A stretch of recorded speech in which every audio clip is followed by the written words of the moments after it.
Alors, mes frères, mes sœurs, j'avais le goût de commencer cette homélie en disant « Surprise! » Surprise, peut-être que certains d'entre vous qui sont habitués de participer à la célébration de la fête de la Nativité de Saint Jean-Baptiste, vous vous attendiez peut-être à l'Évangile qui raconte la naissance de Saint Jean-Baptiste. Vous connaissez cet Évangile qui nous raconte que Zacharie, son père, était muet, que là, on se dispute autour du nom de l'enfant. Sa mère veut l'appeler Jean, mais là, tout le monde voulait l'appeler Zacharie comme son père.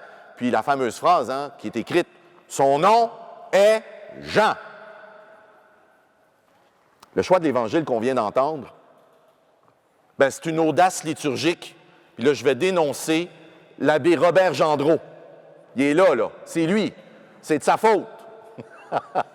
Mais en fait, c'est pas de sa faute, c'est la faute de notre archevêque. Parce que quand Robert a présenté ça, cet évangile de Jean à notre archevêque, Monseigneur Christian, il a dit hey, « ça, c'est parfait, puis je vais vous expliquer pourquoi. » De toute manière, pour ma part, je vais vous le dire, pour ma part, je trouve bien que c'est tout à fait à propos qu'on ait entendu l'évangile qui nous a été proclamé.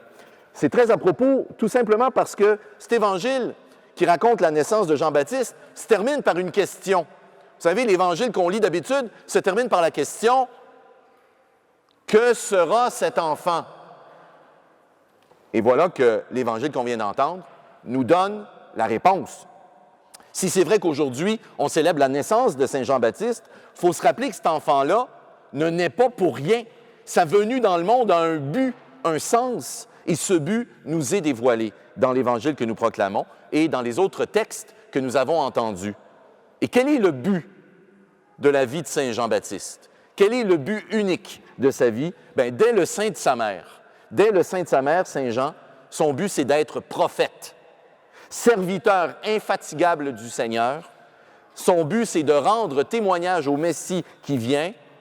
Son but, c'est de rassembler un peuple pour préparer ce peuple dans l'espérance de la venue du Seigneur. Vous remarquez que le but de la vie de Saint Jean, c'est comme une flèche, c'est tout droit. Comme si tout le parcours de Saint Jean, après avoir baptisé et annoncé le baptême de conversion, convergeait vers ce moment que nous avons entendu dans l'Évangile d'aujourd'hui, ce moment où, comme une flèche, tout tendu de tout son être, Saint Jean va pointer, il va dire « Voici l'agneau de Dieu qui enlève le péché du monde ». Et à partir de ce moment-là, Saint Jean le reconnaît lui-même, il faut que celui-là, il grandisse et que moi, je diminue. Il faut que la véritable lumière brille désormais. Ce n'est pas moi la lumière, c'est lui. Frères et sœurs, Alain, au début de la célébration, il l'a bien dit, on vit à ce moment-ci de notre histoire au Québec un moment absolument fabuleux de grâce. Nous entrons ensemble dans un moment de tournant missionnaire, de renouveau missionnaire, d'actualisation, d'aggiornamento missionnaire. Et là, nous réfléchissons, nous aussi, sur notre vocation commune, sur le but de notre vie. Nous posons la question, quel est le but de l'Église? Pourquoi? En vue de quoi l'Église est-elle née? Pourquoi? En vue de quoi est-ce qu'elle vit dans le monde? Pourquoi? En vue de quoi sommes-nous aujourd'hui et demain l'Église au Québec? Est-ce que la naissance et la vie de Saint Jean-Baptiste ne pourraient pas nous inspirer une réponse? Puis là, je me disais, vous savez, on associe souvent l'Église à Jésus, et c'est normal, on dit de l'Église qu'elle est le corps du Christ ou qu'elle est l'épouse du Christ. On va même associer dans le mystère Marie à l'Église. On va dire que Marie est comme la figure de l'Église, l'Église qui est comme une mère qui enfante ses enfants. On associe aussi l'Église à Pierre. On va dire qu'il y a une dimension pétrinienne de l'Église à cause de la présence, bien sûr, du successeur de Pierre qui assure la communion de l'Église. Je vais avoir une audace ce matin. Et si l'Église avait aussi une dimension joannique, si elle avait une dimension qui la rattachait à Saint Jean le Baptiste, et si Saint Jean était un peu ce que nous avons à être comme Église en ces temps de renouveau. C'est clair, Jean-Baptiste était prophète. Et nous sommes un peuple prophétique. Nous sommes un peuple de prophètes, nous sommes un peuple de Jean-Baptiste. Nous existons pour rendre témoignage à l'agneau de Dieu, à Jésus-Christ et au Dieu que Jésus nous révèle.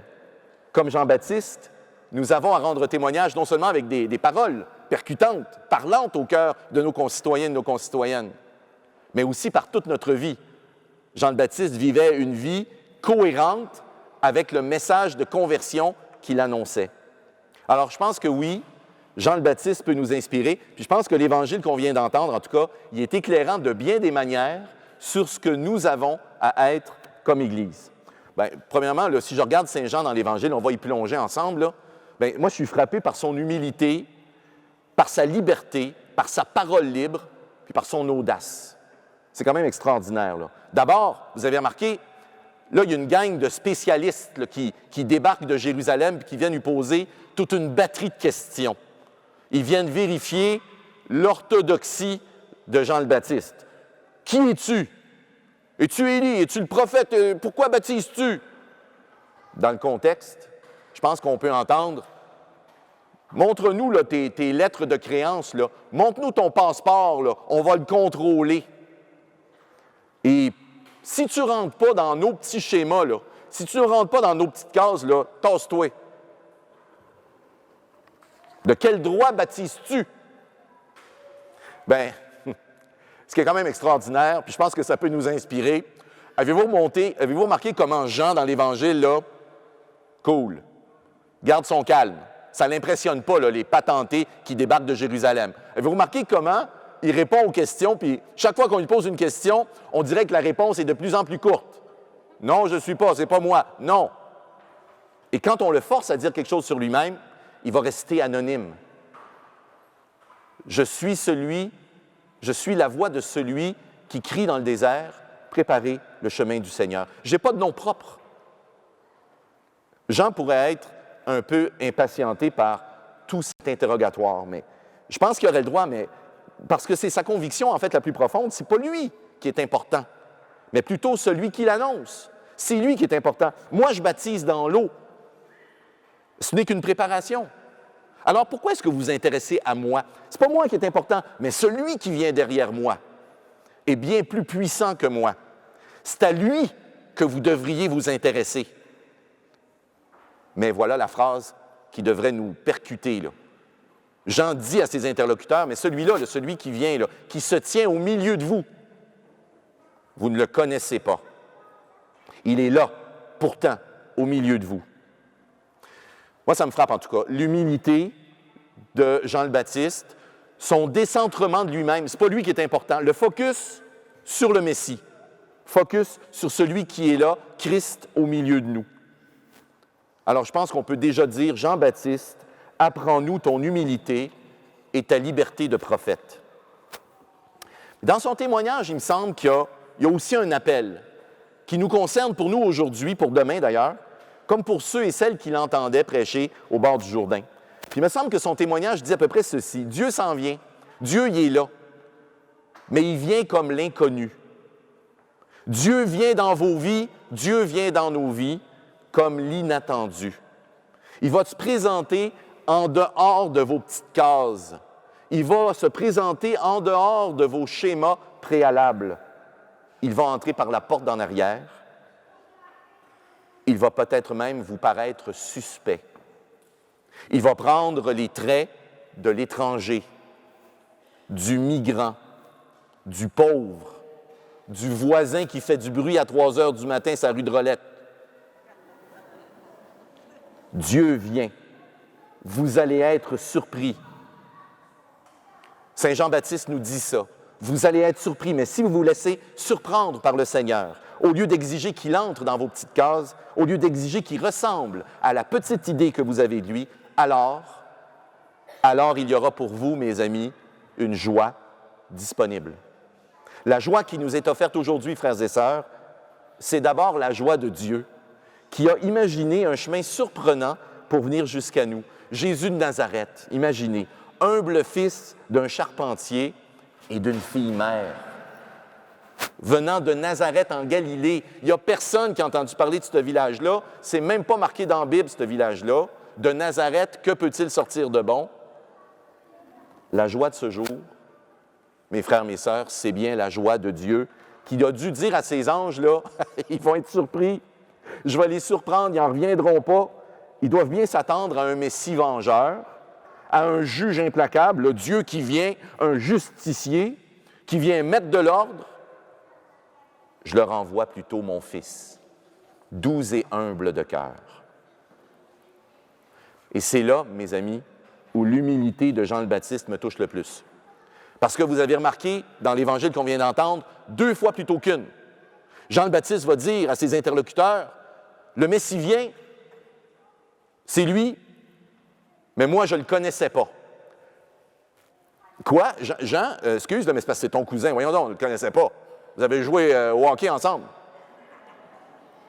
Mais le mystère du Christ était demeuré inconnu, même à Jean, qui a dû se laisser instruire par le Seigneur lui-même, qui a dû accueillir humblement la révélation du Père. Puis vous savez comme moi que Jean le Baptiste, il n'était pas au bout de ses surprises.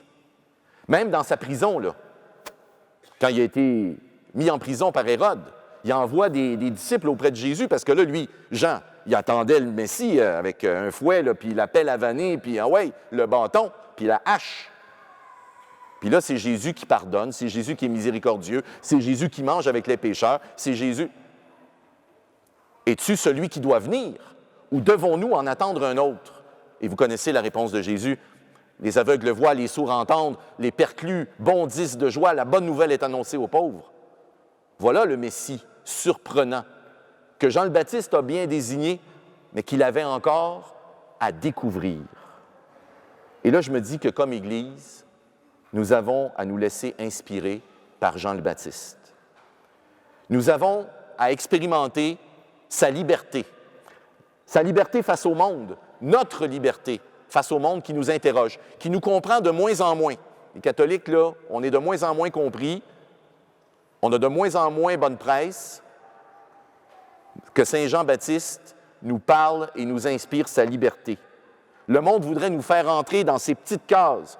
Vous autres, l'Église, vous êtes un service public social.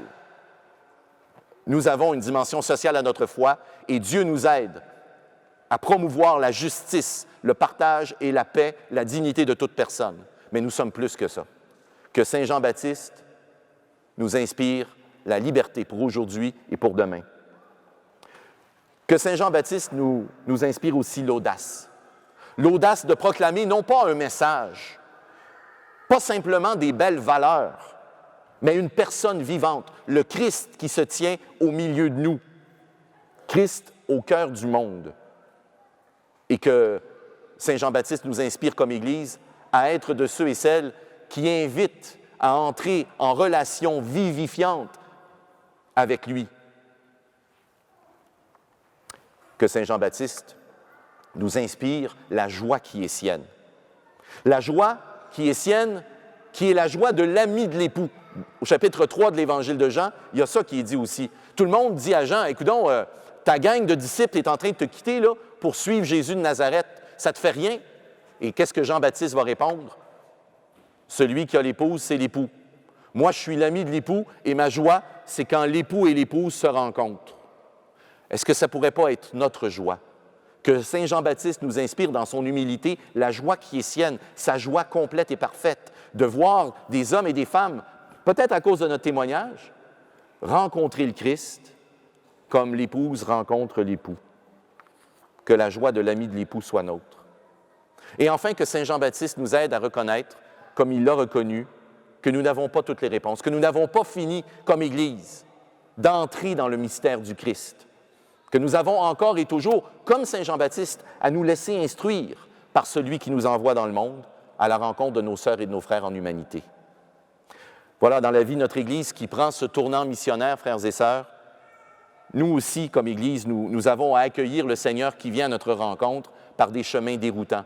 Quel chemin va-t-il prendre? Je ne le sais pas encore, on ne le voit pas là. On sait qu'il y a du neuf qu'il prépare pour nous.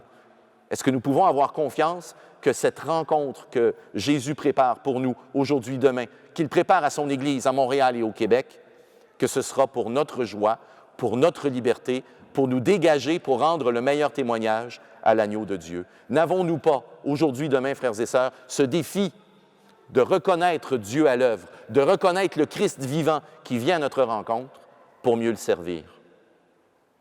Qu'à la suite de Saint Jean-Baptiste, inspiré par son témoignage, nous soyons les prophètes du Dieu surprenant d'humilité qui se dévoile en Jésus de Nazareth.